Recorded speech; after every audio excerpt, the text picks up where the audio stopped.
Hello children, today I will explain you language of chemistry. What are reactants?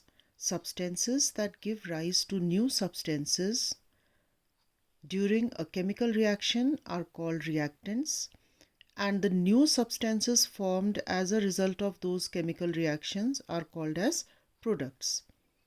Reactants are always written on the left side of the arrow while writing a chemical reaction, and products are always written on the right side of the arrow. Now there are some requirements for chemical reactions to take place. I'll be explaining these requirements. The first is presence of light.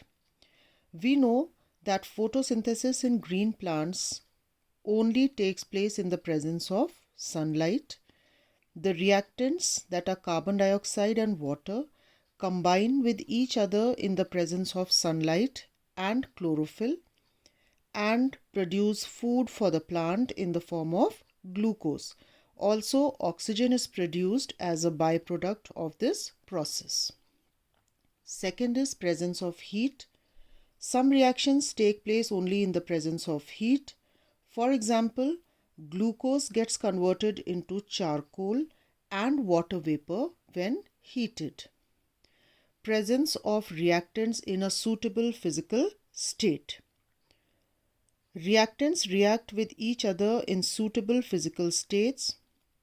For example, slaked lime, that is calcium hydroxide, in its solid state does not react with carbon dioxide gas. However, if we pass carbon dioxide through an aqueous solution of slaked lime, a white turbidity in the solution is observed. This is due to the formation of small limestone particles. Limestone means calcium carbonate particles. Next is presence of catalyst. What are catalysts? Catalysts are the substances which help in starting a chemical reaction, or they help in increasing the speed of a reaction. Catalyst itself does not participate in a chemical reaction. For example, chlorophyll is actually a catalyst which promotes the process of photosynthesis. Now, representation of a chemical reaction. How do we represent a chemical reaction? The names of reactants are always written on the left hand side of the arrow, and the names of the products that are formed as a result of chemical reaction are written on the right side of the arrow. I have written an example for you. The first one which I have written in spellings is known as a word equation. Carbon plus oxygen will produce carbon dioxide. When we write it in spellings, it is called as word equation. When we use the symbols and formulas to represent a chemical equation, then it is known as a chemical equation. C plus O2 will give CO2.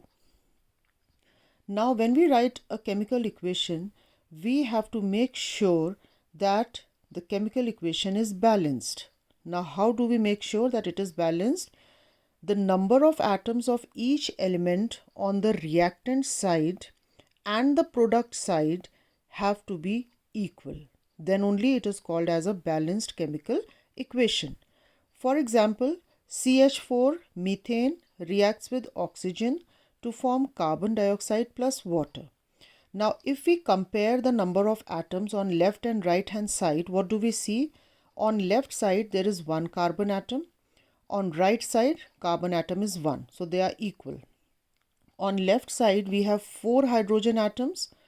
But on right side, we have how many hydrogen atoms? 2 hydrogen atoms. So, they are not equal. On left side, we have 2 oxygen atoms. On right side, we have 2 plus 1, 3 oxygen atoms. So, they are also not balanced. So, we need to make these numbers equal on both the sides. Now, always remember, while balancing a chemical equation, we are not supposed to change this number written on the right side, which is a part of the formula. We can only add a number on the left side of the symbol or the formula of the compound. Now I have balanced this chemical equation by adding a 2 here next to oxygen and by adding a 2 here next to water. Now let us see the number of atoms of reactants and product side. Carbon, 1 atom on left side.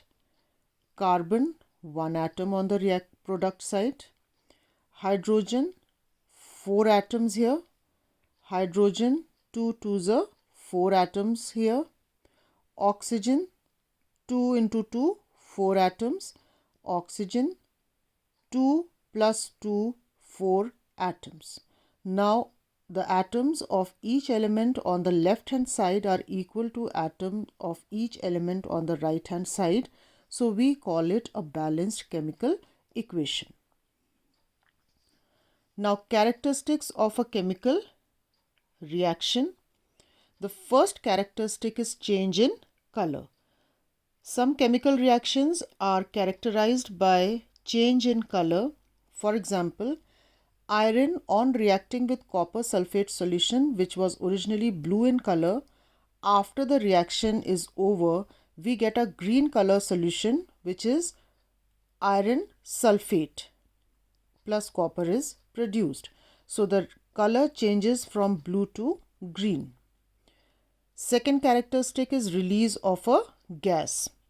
Baking soda on reacting with acetic acid forms sodium acetate, water plus carbon dioxide gas.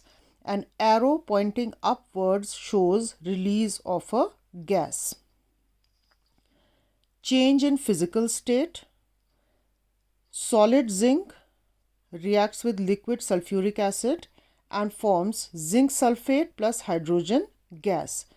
Initially we had solid liquid reactants and it ended up with gaseous product. Formation of a precipitate.